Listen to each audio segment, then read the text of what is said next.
अस्सलाम वालेकुम student, I hope you all are fine. आज हम जो है हमारे चैप्टर 11 का पार्ट 3 जो है कवर करेंगे। मतलब जो है आज लेक्चर नंबर 3 होगा, जिसमें हम फेरिंग्स, स्टमक और जो है इसोफेगस के बारे में बात करेंगे। एंड आई थिंक स्टमक भी पूरा नहीं करेंगे, बल्कि स्टमक को थोड़ा सा इंट्रो लेंगे। स्टमक को पूरा डिटेल्ड में अलग से एक लेक्चर में कवर करेंगे। स्टमक बहुत इंपॉर्टेंट पार्ट रखता है, तकरीबन आपकी बुक में बहुत ज़्यादा इम्पोर्टेंट इस पे जो है इंफॉर्मेशन दी हुई है सारी, तो हमें वो कवर करनी होगी स्टमक पे। सो इससे पिछले जो दो लेक्चर गए हैं उस पर हमने क्या पढ़ा था, पहले हम ये डिस्कस कर लेते हैं।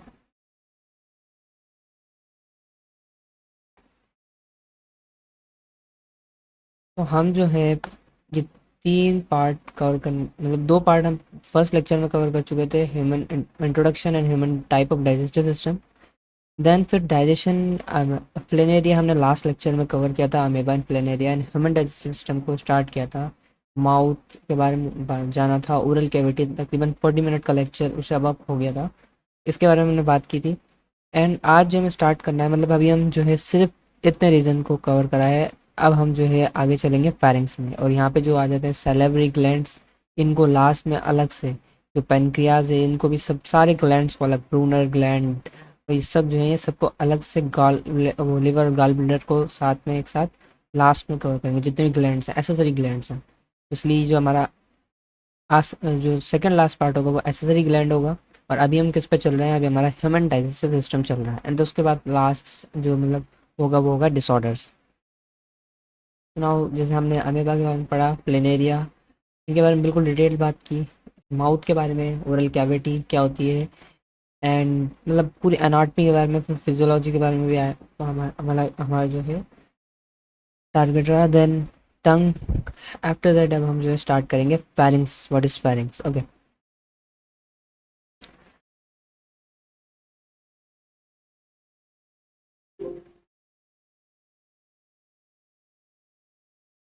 ओके, तो फेरिंग्स हमारी बुक जो कह रही है, it's a muscular tube in neck, neck region में पाया जाता है। एक ये, बल्कि इसे ट्यूब भी नहीं कहेंगे, it's a region, it's a empty region, जो हमारे मतलब जो है कहा जाए ये गले का जो हिस्सा होता है उसे हम कहते हैं फेरिंग्स। ओके, ये आपकी जो है ओरल कैविटी आ जाती है, उस ओरल कैविटी से जो कनेक्ट करेगा एक रीजन, दैट्स फेरिंग्स। ओके, जो रीजन उससे कनेक्ट हो रहा है दैट्स कॉल्ड फेरिंग्स। ये पूरा मतलब फेरिंग्स मिला के कहेंगे।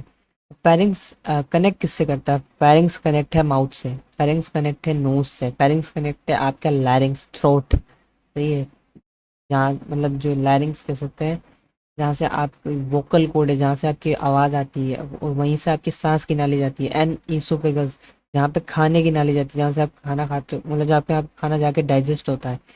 It also known as a throat. Okay, मतलब ईसोफेगस जैसे हम कहते हैं। अब एयरवे एंड फूड वे, मतलब जो है एयरवे को भी ओपन करता है ये फेरिंग। ऐसा एक ऐसा रीजन है कि अगर मैं कहूँ तो ये जो है आपकी ओरल कैविटी आ जाती है,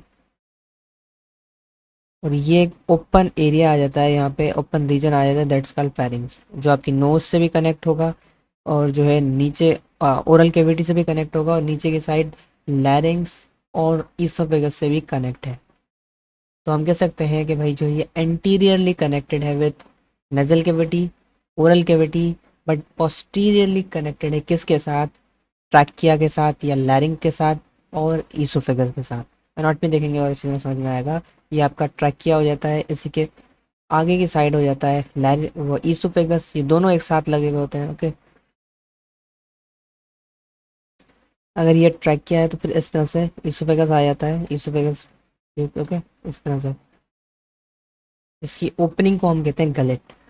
अब यहाँ पे जो ये जो फेरिंग्स का जो रीजन है, इसका काम क्या है कि ये फूड की एंट्री को भी हेल्प करता है, और एयर की भी एंट्री में हेल्प करता है। जब एयर की एंट्री होगी तो जो है उसको जो है मतलब भेजना है ट्रैकिया तक, एंड जब फूड की एंट्री होगी तो उस एयर पाइप को बंद करना है, ताकि जो है सांस की नाली में खाना फूड ना चले जाए। तो ये काम भी मतलब जो है, ये तो मतलब ये सारे काम भी फेरिंग्स के ज़रिए ही हो रहे होते हैं। ओके, लेकिन ओपनिंग एंड क्लोजिंग जो है वो संभाल रहे होते हैं जो है कैप लाइक स्ट्रक्चर जो वो ट्रैकिया की संभालता है, दैट्स कॉल्ड एपिग्लॉटिस।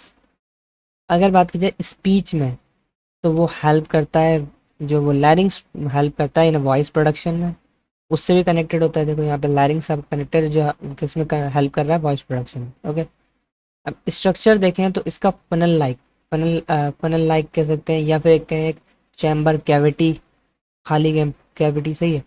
और अपर एंड इसका वाइडर होता है। अपर एंड वाइडर कैसे, देखो ये जो नेजल कैविटी से कनेक्ट हो रहा है ये वाइडर है, और लोअर एंड जो होगा वो जो है मतलब कह सकते हैं लेस वाइडर है देन अपर एंड। अब इसके कुछ रीजन्स आ जाते हैं, हम यहाँ पे देख लेते हैं। 3 रीजन आते हैं, नेजोफेरिंग, ओरोफेरिंग, लैरिंगोफेरिंग्स। ये डिस्क्राइब करते हैं कि इसकी कनेक्शन कहाँ कहाँ से आ रही है। नेजोफेरिंग मतलब नेजल कैविटी से कनेक्ट है। ओरोफेरिंग मतलब ओरल कैविटी से भी कनेक्टेड है। लैरिंगोफेरिंग्स, यहाँ पे जो लैरिंग्स आ रहा है इससे भी कनेक्टेड है। ये पूरा रीजन जिससे जिससे 3 तरह के, 3 भी नहीं बल्कि 4 तरह के जो है पार्ट कनेक्टेड है, दैट्स कॉल्ड फेरिंग्स। आपको भाई ये नेजल कैविटी का मतलब जो है यहाँ से कनेक्टेड हो गया, इससे ओरल कैविटी यहाँ से कनेक्टेड हो गई, ये एंटीरियरली कनेक्ट होगी। अब ये एक चैम्बर आ जाता है जहाँ पे बहुत सारी चीज़ों का डिसीजन होता है, फूड को किधर भेजना है, ट्रैकिया में भेजना है और इस पे किस में भेजना है। फूड को नेजल कैविटी में तो नहीं भेजना, फूड ओरल कैविटी से आ रहा है या फिर जो है नेजल कैविटी से एयर आ रही है, ये भी डिस्क देखना होता है। यहाँ पे ये फिर आ जाता है नीचे का रीजन, दैट्स का लैरिंग्स। तो ये लैरिंग्स कनेक्ट कर रहा है पैरिंग्स से, laryngo pharynx. Oral cavity connect कर रही है पैरिंग्स से, ओरोफैरिंग्स। नेजल कैविटी कनेक्ट कर रही है पैरिंग्स से, नेजोफैरिंग्स। ओके, अब पैरिंग्स इज लाइन विथ मसल्स। इसमें जो है कुछ मसल्स भी पाए जाते हैं। कैसे muscles, circular muscles and longitudinal muscles. Circular इस तरह से होंगे, ओके, और लॉन्गिट्यूडनल किस तरह होंगे, स्ट्रेट होंगे। तो इस तरह के मसल्स पाए जाते हैं। अगर हम देखें तो ये थोड़ा इस तरह से कैविटी होगी जिसमें सर्कुलर मसल्स भी पाए जाएंगे और लॉन्गिट्यूडनल मसल्स भी पाए जाएंगे। ओके, अब इसकी लोकेशन कहाँ हो जाती है, मिडल लाइन ऑफ नेक, मतलब अगर नेक वाला रीजन कहें तो उसका मिडल लाइन पे पाया जा रहा है। बिहाइंड नोज, नोज के पीछे भी पाया जा रहा है। बिलो द स्कल, स्कल के नीचे, मतलब डिफरेंट पोजीशन से आप उसको शो कर सकते हो। ओके, अब बात की जाए यहाँ पे जो है हमें कुछ चीज़ों के बारे में जानना है, सारी चीज़ों के नहीं। यहाँ पे हमारे पास बहुत सारी तो पहले बोन्स आ जाती हैं। ओके, तो मैं हम बोन्स के बारे में थोड़ा जान लेते हैं, इंटर में आपको वैसे भी और इस तरह से पढ़ना ही है। एक आती है इथेमॉइड बोन। ये जो है ना स्कल, मतलब हमारे जो सर का रीजन रीजन हो जाता है हेड, ये इथेमॉइड बोन जो है ओरल कैविटी के अपर, सॉरी नेजल कैविटी के अपर साइड पाई जा रही है। ओके, और इसमें जो है नीचे पाया जाता है ओल फैक्ट्री इपिथेलियम। यहीं से ओल फैक्ट्री लोब होता है। ओके, ऑल फैक्ट्री लोब जो है हेल्प करेगा, जो है मतलब नेजल कैविटी को हेल्प करता है, जो है फ्लूड मतलब वाटर सिक्रेशन और फ्लूड सिक्रेशन ह्यूमिडिफाई करने में एक्सेट्रा। अब यहाँ पे कुछ बोनी लाइक स्ट्रक्चर्स पाए जाते हैं जिन्हें कॉनकाई कहते हैं, नेजल कॉनकाई, सुपीरियर इंफीरियर होते हैं, यहाँ पे नई बात की जाए, सही है। तो मतलब जो है अब यहाँ पे जो है पाया जाता है स्फिनॉइड साइनस, मतलब यहाँ पे स्फिनॉइड बोन आती है, स्फिनॉइड बोन होती है, एक इथेमॉइड बोन होती है, एक स्फिनॉइड बोन होती है। इससे ज़्यादा आपको इसमें बात नहीं करनी। अब पैलेट बात कर चुके हैं कल हम, हार्ड पैलेट क्या होता है, सॉफ्ट पैलेट क्या होता है आपको पता होगा। नॉस्ट्रल, जैसे जो आपकी नाक की front openings, that's called nostrils. एक एक्सटर्नल नॉस्ट्रल्स होते हैं, एक इंटरनल नॉस्ट्रल्स होते हैं, बोथ आर ऑल्सो कॉल्ड नेरस। ये नेजल वेस्टिब्यूल भी पाया जाता है, यहाँ पे देखो ये वेस्टिब्यूल रीजन है। और इसमें बात की जाए तो कुछ पैलेट, यहाँ पे हमारे को दिख रहा है पैलेटाइन टॉन्सिल्स, और यहाँ पे पैलेटाइन बोन्स भी पाई जाती हैं। इसके इसी के रीजन में पैलेटाइन बोन्स पाई जाती हैं। ये देखो ये पैलेटाइन बोन्स हैं, दैट्स कॉल्ड पैलेटाइन टॉन्सिल। अब ये oropharynx, that's called laryngopharynx. Okay, and ये आ जाती है हमारी वोकल कॉर्ड। क्या, vocal cord that help us to in speaking, बोलने में हेल्प करती है। अब ये जो वोकल कॉर्ड होती है ना, यहाँ पे आपको दिख रहा होगा वेस्टिबुलर फोल्ड, और इस सबसे इंपॉर्टेंट जो आ जाता है, इसके आ जाते हैं कार्टिलेजेस। अब इसकी कार्टिलेजेस के आपको नाम याद नहीं करना, लेकिन थोड़ा सा पता होना चाहिए भाई। क्रिकॉइड कार्टिलेज हो जाता है, जो है मतलब क्रिकॉइड हो जाता है, एस्फेनॉइड, और जो है इस तरह से इथमॉइड, ये जो है इसमें कार्टिलेज पाए जाते हैं। ओके, ये कार्टिलेज क्या करते हैं, इस वोकल कॉर्ड को वॉइस प्रोडक्शन में हेल्प करेंगे। ओके, यहाँ पे लिंगुअल टॉन्सिल्स पाया जा रहा है। ओके, ये पैलेटाइन टॉन्सिल्स, एक लिंगुअल टॉन्सिल्स, एक जबान मतलब लिंगुआ, टंग, टंग के लिए यूज किया जाता है, तो उस पर अटैच है, that's called lingual tonsils. Palatine region पे अटैच है, दैट्स कॉल्ड पैलेटाइन टॉन्सिल्स।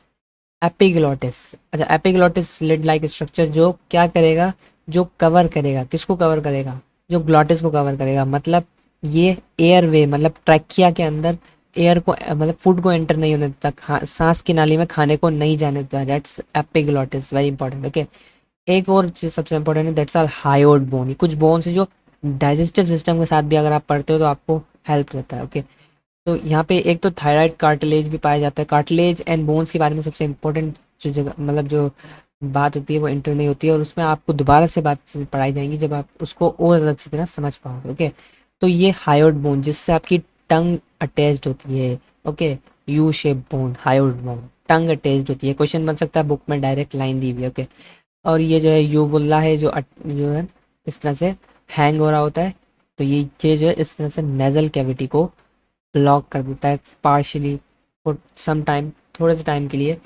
ताकि फूड एंट्री ना हो इसमें।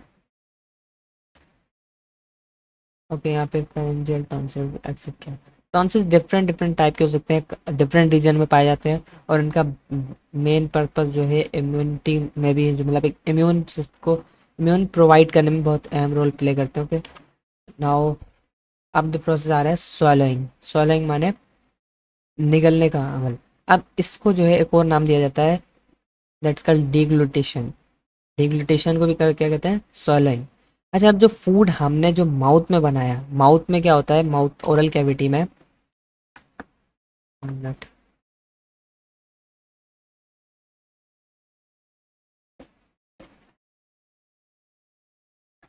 लेट्स सपोज ये हमारी ओरल कैविटी आ जाती है, जो इस तरह से है, मतलब एक रूफ हो जाता है, एक बेस हो जाता है, बेस वाले रीजन पे टंग पाई जाती है।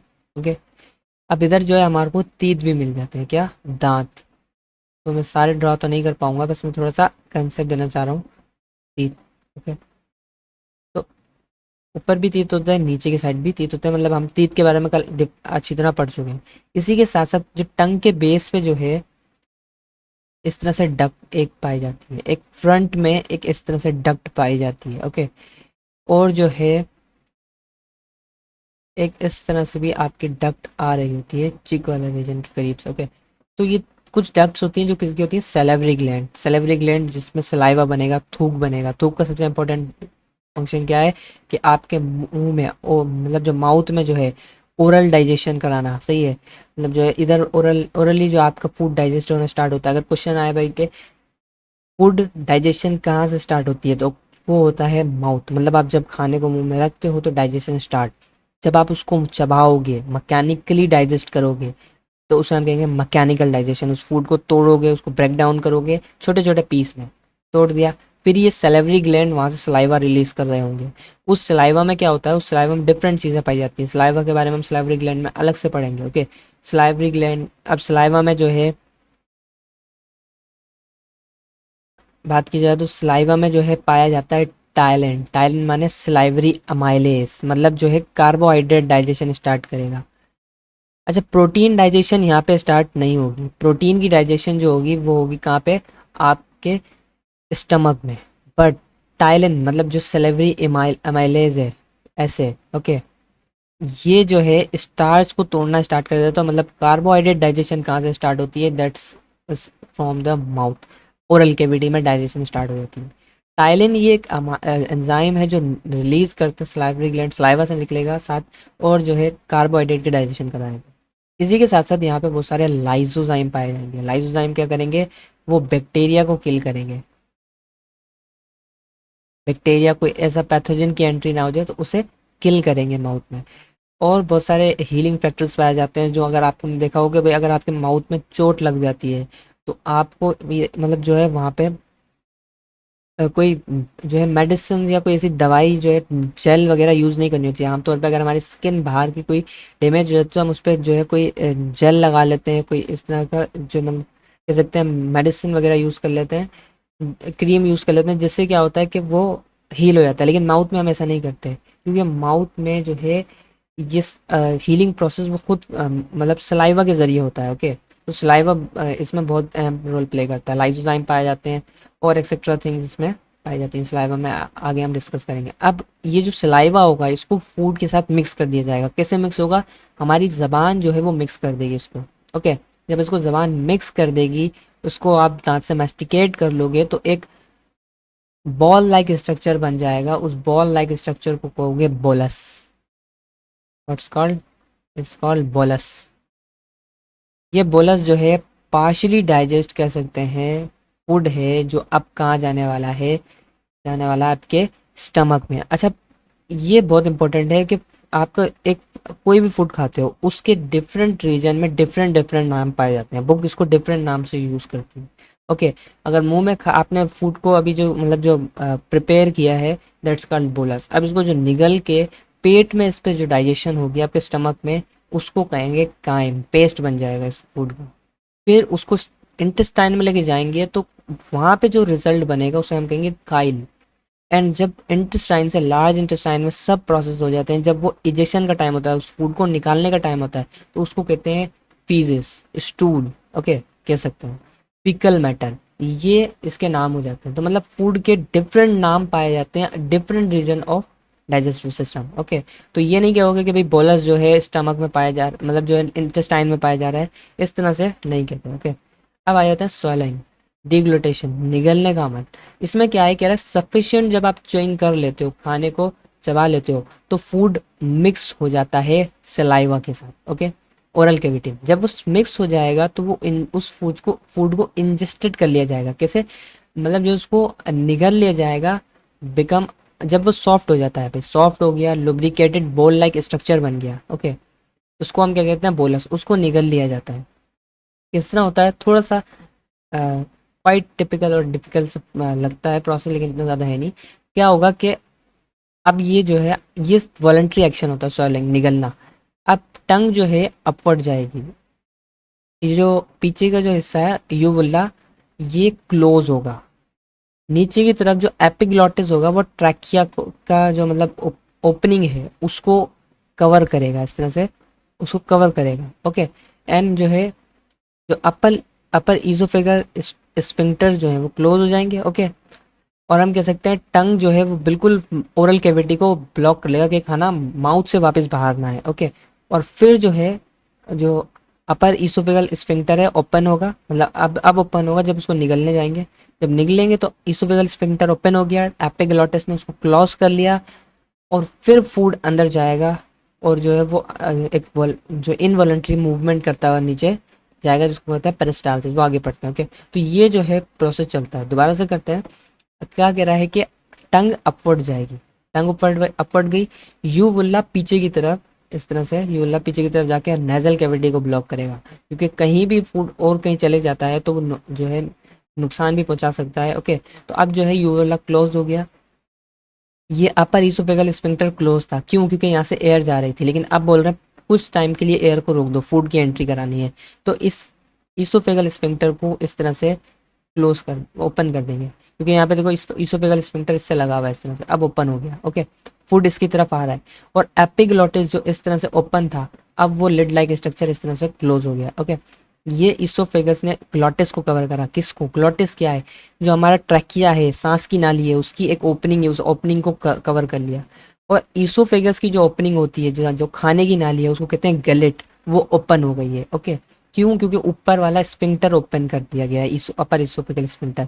जैसे अपर इसोफेगल स्फिंक्टर ओपन होगा, फूड अंदर जाएगा। जैसे ही अंदर गया, अब हमें सांस की तो जरूरत है, क्योंकि ये कोई होगा कि 15-20 मिनट तक आप सांस को रोक कर रखेंगे, नहीं। अब क्या होगा, वो लिड लाइक स्ट्रक्चर दोबारा बंद हो जाएगा, दैट्स कॉल्ड रीक्लोज। और तो इस तरह से सॉफ्ट पैलेट भी वापस से नीचे आ जाएगा, और जो है आपका एपिग्लॉटिस ऊपर हो जाएगा, और ये जो है अपर ईसोफेगल स्फिंक्टर ये वापस से रीक्लोज हो जाएगा, सब रीप्रोसेस हो जाएगा, एंड इसको कहेंगे स्वॉलोइंग। ओके, और टंग अपनी पोजीशन पे वापस आ जाता है। तो ये थोड़ा सा टिपिकल डिफिकल्ट सा लगता है, लेकिन बहुत इजी सा प्रोसेस अगर आप चीज़ों को एक दूसरे से रिलेट करते हो, कनेक्ट करते हो। तो इट्स अ वॉलंटरी प्रोसेस, क्योंकि ये हम अपनी विल पे कर रहे हैं। बट जब खाना सांस की नाली में चले जाता है, उसके बाद हमारे विल में कुछ नहीं होता। बाकी फिर जो है हमारा जो ऑटोनॉमिक नर्वस सिस्टम संभाल रहा होता है, मतलब हमारा ब्रेन कंट्रोल कर रहा होता है बाकी डाइजेशन को। ओके, तो ये जो प्रोसेस शुरू हुआ, ये कब हुआ? जब मैस्टिकेशन कीज हो गई। पूछ सकते हैं swelling is start when mastication is keys, मतलब खत्म हो गया मैस्टिकेशन, मतलब खाने को चबाना खत्म हो गया।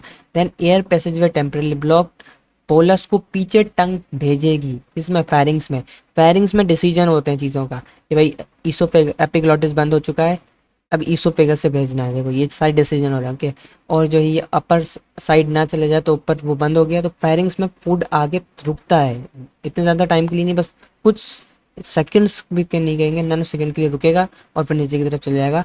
अब ये जो एंट्री होगी बोलस की, वो नेजल कैविटी, जो नेजल कैविटी में रोकेगा, वो कौन रोकेगा? वो सॉफ्ट पैलेटाइन रोकेगा। सॉफ्ट पैलेटाइन का हिस्सा ये यूला। ओके, लेकिन बुक में लाइन दी हुई है कि भाई एलिवेशन हो जाती है सॉफ्ट पैलेटाइन। सॉफ्ट पैलेटाइन क्या है? ये यूवुला ही है जो उससे हैंग हुआ हुआ है। ओके, अब पोस्टीरियर फेरेंजियल वॉल जो है उसके अगेंस्ट जाएगा, ठीक है। और जो है one minute। अब जो under base of the tongue है, जो एपिग्लॉटिस लेड लाइक कवरिंग है, वो क्या करेगा? वो प्रोटेक्ट करेगा लैरिंग्स को, वोकल कोड को। वहीं से वोकल कोड से आपका कहाँ जा रहा है? सांस की नाली जा रही है, तो उसको भी क्या करेगा? प्रोटेक्ट करेगा, क्लोज कर लेगा। That's a swelling process. अब जब खाना सांस की नाली पहुंच गया तो वो एक series of involuntary muscles contraction दिखाएगा। यहाँ जो है इस तरह से लॉन्गिट्यूडनल मसल्स भी लगे हुए हैं और इस तरह से सर्कुलर मसल्स भी लगे हुए हैं। तो ये दोनों मसल्स इनवॉलंटरी जो है, मतलब कह सकते हैं कि इनवॉलंटरी मतलब हमारे कंट्रोल में नहीं है, वॉलंटरी मतलब हमारे कंट्रोल में था, हमने जबान को ऊपर किया और जो है क्लोजिंग ऑफ एपिग्लॉटिस वगैरह ये चीज़ हो गई। तो ये इसमें बहुत सारे प्रोसेस जो है क्या है? हमारे कंट्रोल में है। फिर उसके बाद जो है हमारे कंट्रोल में नहीं है, ये जो सारे प्रोसेस होंगे ये इनवॉलंटरी प्रोसेस होंगे, मसल्स कंट्रोल करेंगे। अब मसल्स का भी ब्रेन का हिस्सा कंट्रोल करेगा। ब्रेन का भी कौन सा हिस्सा? Autonomic nervous system, ANS.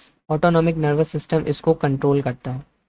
ये हमारे जो मतलब सर्कुलर और लॉन्गिट्यूडनल मसल्स की। अब किस तरह होता है कि जब लॉन्गिट्यूडनल मसल्स कॉन्ट्रैक्ट करेंगे सर्कुलर रिलैक्स करेंगे, जब सर्कुलर कॉन्ट्रैक्ट करेंगे तो लॉन्गिट्यूडनल रिलैक्स करेंगे। देखो यहीं पे बात की गई है, कॉन्ट्रैक्टाइल स्ट्रेट, ये सर्कुलर मसल्स, ये लॉन्गिट्यूडनल मसल्स, दोनों रिलैक्स है।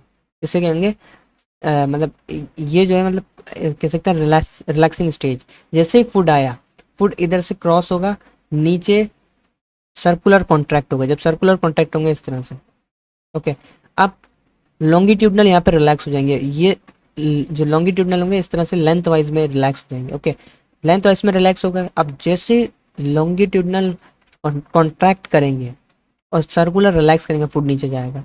प्रोपल्सिव सेगमेंट और रिसीविंग सेगमेंट, ये फूड को प्रोपल्स करेगा, मतलब उसको भेजेगा और ये उसको रिसीव करेगा। फिर थोड़ी देर बाद ये प्रोपल्सिव बन जाएगा, आगे वाला रिसीविंग बन जाएगा। तो इस तरह से दो सेगमेंट के बिहाफ पे या डायरेक्शन ऑफ प्रोपल्जन चलती जाती है। इस प्रोपल्जन या इस कह सकते हैं इस मूवमेंट को कहा गया पेरिस्टालसिस। कौन कर रहा है? और ये ऑटोमेटिक प्रोसेस है, ऑटोनॉमिक नर्वस सिस्टम कंट्रोल करता है, ब्रेन का हिस्सा जो इनवॉलंटरी एक्शंस को कंट्रोल करने में रिस्पॉन्सिबल है। Okay, now move to the anti peristalsis. Anti peristalsis क्यों? ये कोई मतलब हमारी बॉडी का प्रोसेस नहीं है, ये कह सकते हैं कि एक जो है इंडिकेशन हो सकती है, एक जो है कह सकते हैं इंडिकेटर हो सकता है। क्या वजह होती है एंटी पेरिस्टालसिस? एंटी पेरिस्टालसिस था डाउनवर्ड मूवमेंट, ग्रेविटी की वजह से नहीं हो रही। देखो ये मसल्स की वजह से हो रही है। अगर आपको ग्रेविटी की वजह से हो रही है तो आप जो है अगर ह्यूमन को उल्टा भी कर दें और उसको अगर वो कुछ खाए तो फिर भी उसके पेट में वो फूड चले जाता है। कैसे? क्यों? क्योंकि उसमें जो है रिलैक्सेशन कॉन्ट्रैक्शन होती रहेगी मसल्स की और वो उस फूड को प्रोपल्स करते हुए आगे भेज देंगे। क्योंकि आपने देखा दो सेगमेंट पाए जा रहे हैं, प्रोपल्सिव रिसीव, यही आगे फूड को भेज रहे हैं और कहेंगे। ओके, तो इसी तरह से एंटी पेरिस्टालसिस मतलब उसके अगेंस्ट जाएगा, डिस्टेंशन होगी। मतलब यहाँ देखो ये डिस्टेंशन फिर कॉन्ट्रैक्शन, मतलब फुड नीचे जाने की जगह ऊपर जा रहा है वापस, मतलब एक रिफ्लेक्स आर्क जनरेट हो रहा है। सही है, ये रिफ्लेक्स आर्क मतलब ये रिफ्लेक्स कहते हैं जो आपको जो है आपने या तो लर्न किए हैं या आपने बाय बर्थ हैं, लेकिन वो बहुत शॉर्ट टाइम में अचानक से मतलब कह सकते हैं। फॉर एग्जांपल छींक आना ये एक रिफ्लेक्स है, हिचकी आना ये भी एक रिफ्लेक्स है, इसी आपके कंट्रोल में नहीं है।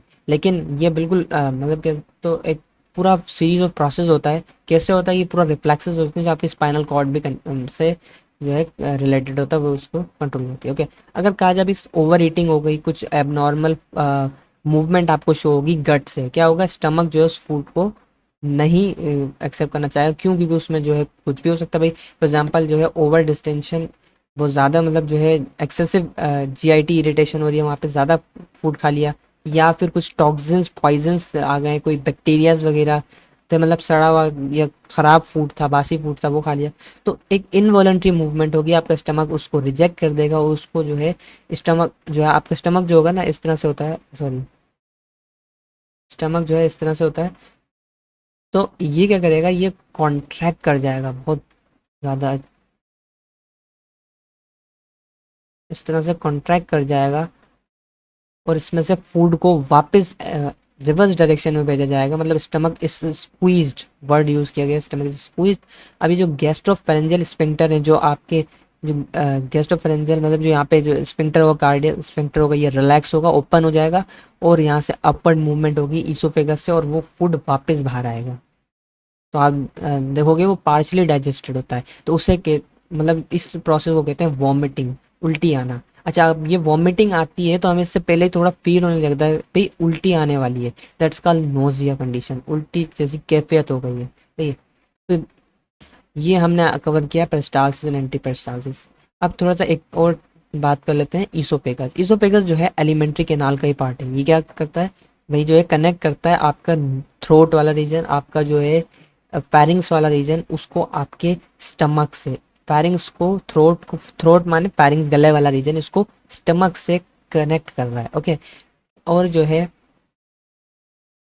ह्यूमन या कोई और अदर वर्टिब्रेट में ये एक मस्कुलर ट्यूब लाइन स्ट्रक्चर होता है, जो जिसमें म्यूकस मेम्ब्रेन होती है, बट एक सबसे इंपॉर्टेंट पॉइंट यहाँ पे पाया जाता है कि यहाँ पे कोई भी डाइजेशन नहीं होती। ईसोफेगस में कोई भी डाइजेशन नहीं होती। पूछा जाए भाई peristalsis movement, anti peristalsis movement किस में होती है, वो ईसोफेगस में होती है। ईसोफेगस में अपर ईसोफेगल स्फिंक्टर पाया जाता है, जिसका हमने देखा कि फूड की एंट्री किस तरह होगी, फूड किस तरह बाहर जाएगा, और एक लोअर ईसोफेगल स्फिंक्टर पाया जाता है।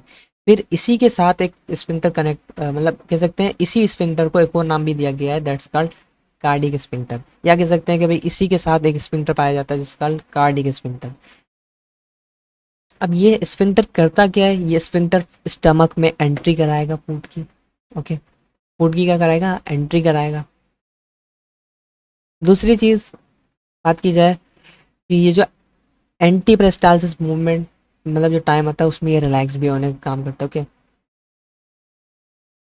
सो ये ईसोफेगस है, इस पर इतनी ज़्यादा कुछ बात नहीं की गई। अब जो हमारा मेन टारगेट रहेगा वो होगा स्टमक, ओके। तो स्टमक पे हमें जो है बात करनी है आगे, एंड आई थिंक आज के लिए इतना काफ़ी है। आई होप आपको लेक्चर समझ में आया होगा। अल्लाह हाफ़िज़।